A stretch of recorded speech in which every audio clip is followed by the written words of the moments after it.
now smells like a humid day inside Joy Behar's mumu. And the motives stink worse than Joy Behar's jog bra. I mean, assuming she jogs. Oh, wait, there she is.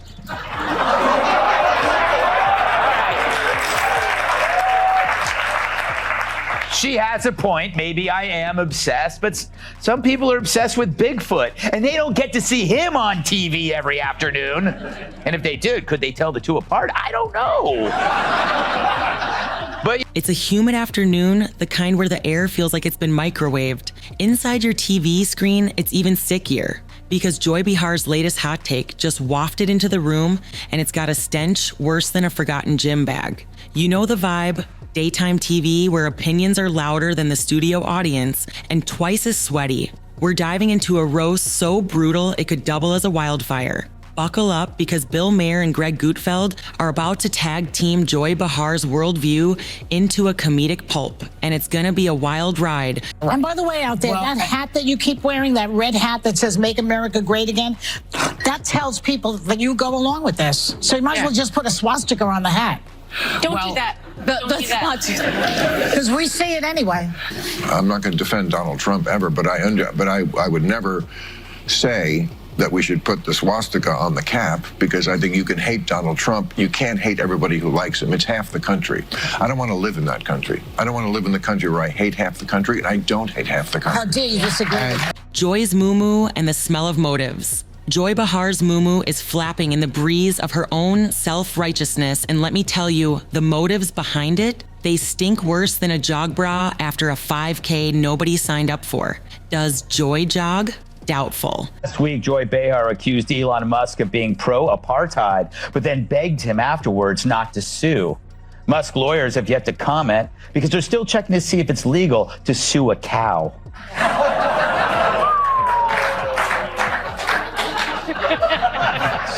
Shots fired. Just a legal question. I don't know why it's so upsetting. I don't make the rules in this country. All right. But there she is, strutting onto the set of The View like she's auditioning for a TED Talk nobody RSVP'd to. Her takes are less insightful commentary and more retired theater teacher yelling at the clouds. And when she compared wearing a red MAGA hat to a swastika, oh honey, that's not a hot take.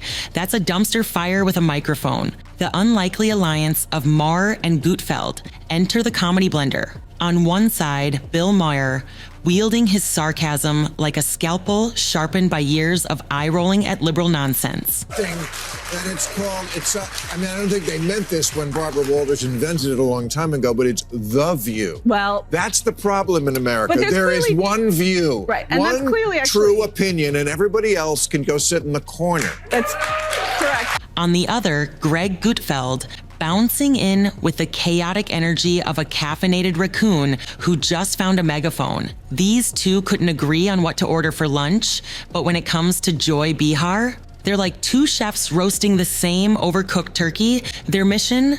Turn Joy's ego into a punchline so sharp it could cut through her hairspray. Spoiler alert, it's a bloodbath, and her worldview doesn't make it out alive. The View, where facts go to nap. Said that Gutfeld talks about you all the time.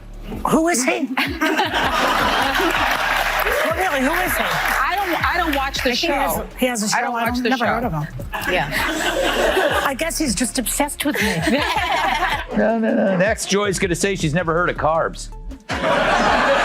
Seriously, her denial of knowing me is as believable as her red hair. But obsession? I mean, come on, Joy. Where would you even get that idea? Like Joy Behar's face, it's looking worse and worse by the day. More full of crap than Joy Behar after a night of scotch and Taco Bell. Her being named Joy is like me being named ugly. Joy wasn't there on the show. Apparently Mondays are her days off when she feeds in the pasture. The View isn't a talk show, it's a gladiator arena where half-baked takes fight for applause. Joy Behar's been its ringmaster for over 2 decades, turning every topic into a soapbox sermon. Last week, she called Elon Musk a pro-arid villain, then begged him not to sue her. Musk's lawyers are still checking if it's legal to sue someone for crimes against logic. The View's tagline might as well be, "Why debate when you can yell?" It's not called the facts for a reason. Barbara Walters didn't envision this when she created it, but Joy's made it her personal echo chamber.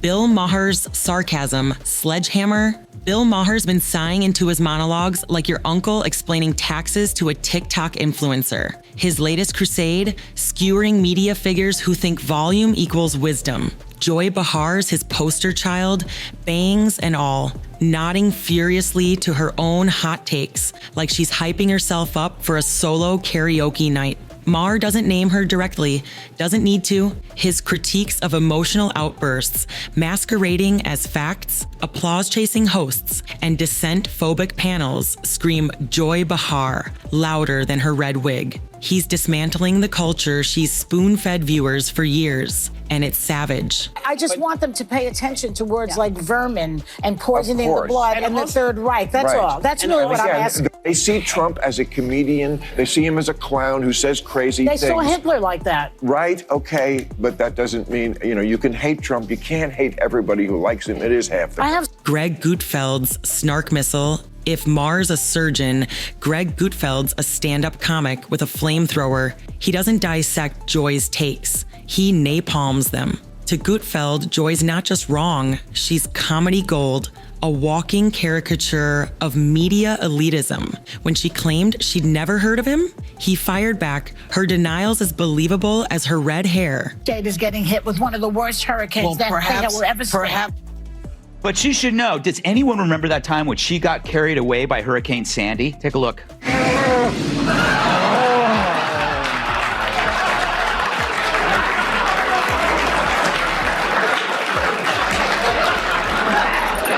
Thank you.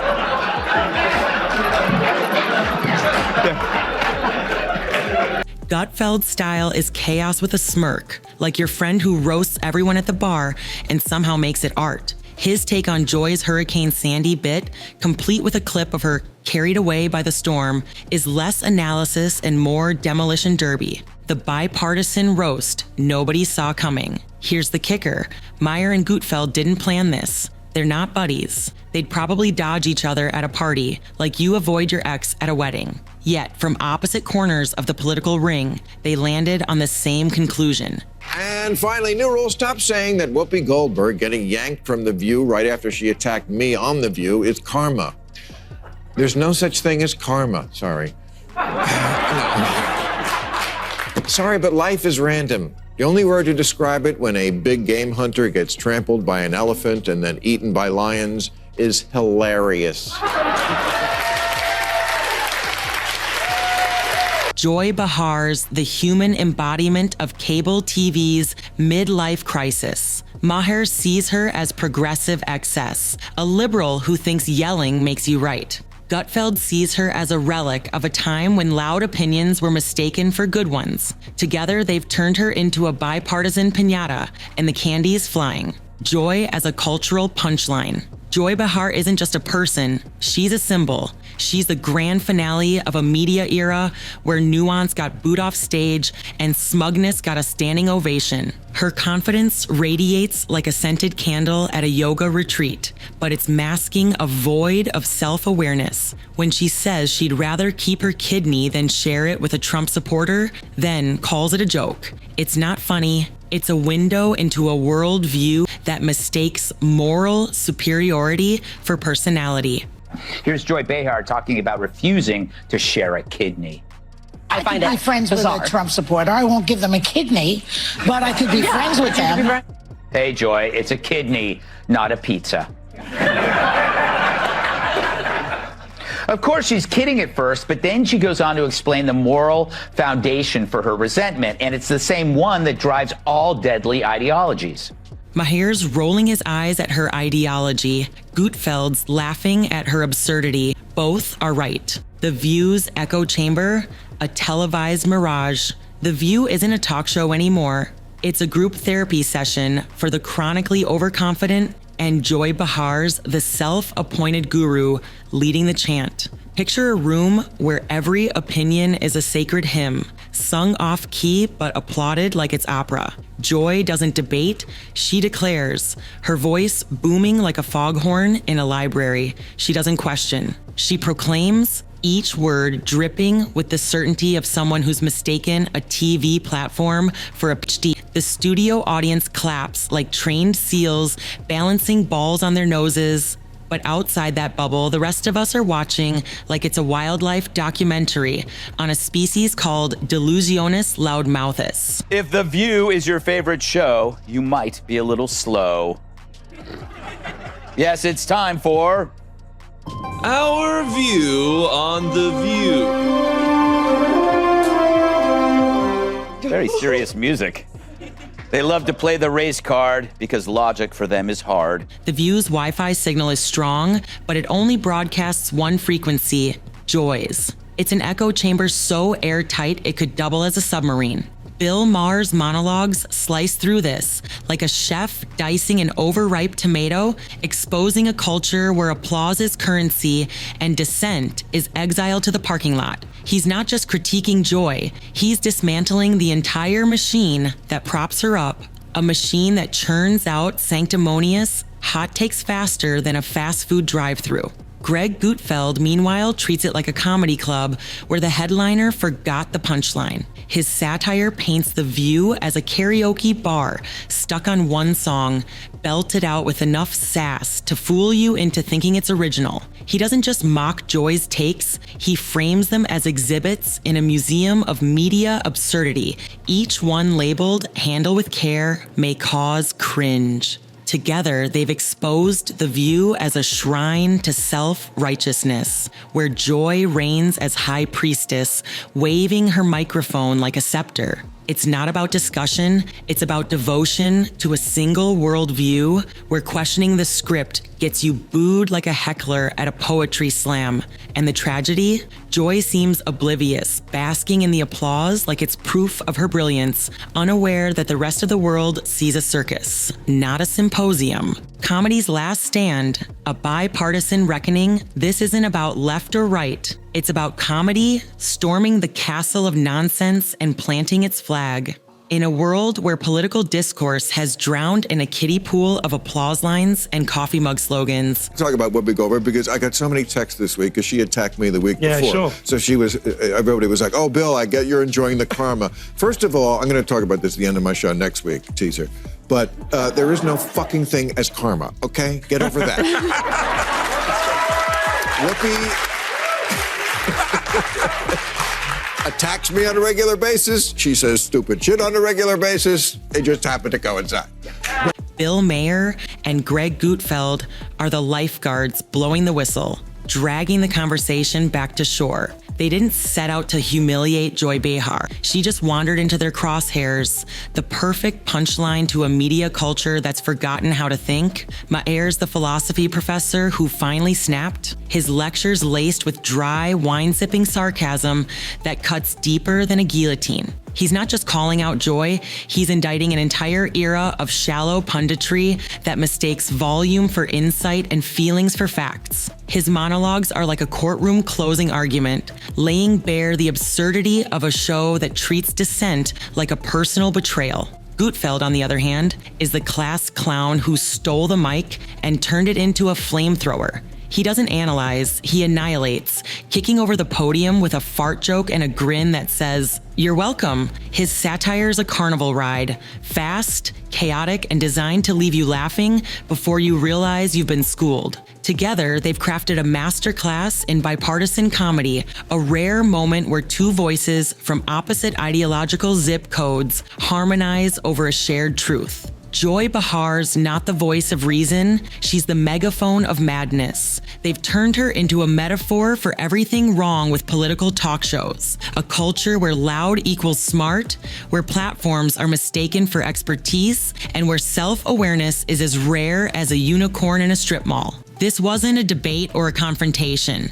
It was a roast so seamless it deserves its own Netflix special. Maher brought the cerebral jab, Gutfeld the gut punch laugh, and Joy? She provided the raw material, a walking caricature of media's midlife crisis. The beauty is, they didn't need to coordinate. They didn't share notes or swap emails. They just saw the same cultural rot, Joy Behar, as the neon sign advertising it, and decided to light it up. Maybe this is comedy's last stand, the final frontier where nonsense, no matter its political jersey, gets smacked with a laugh track and sent packing. In a world that can't agree on what day it is, we can still unite over one glorious truth. Joy Behar's latest take is a facepalm festival, and Maher and Gutfeld are the ringmasters of the roast that proved it. So here's to comedy, sharp, fearless, and unapologetic, reminding us that even in a polarized mess, laughter can still tell the truth, louder than any talk show tantrum.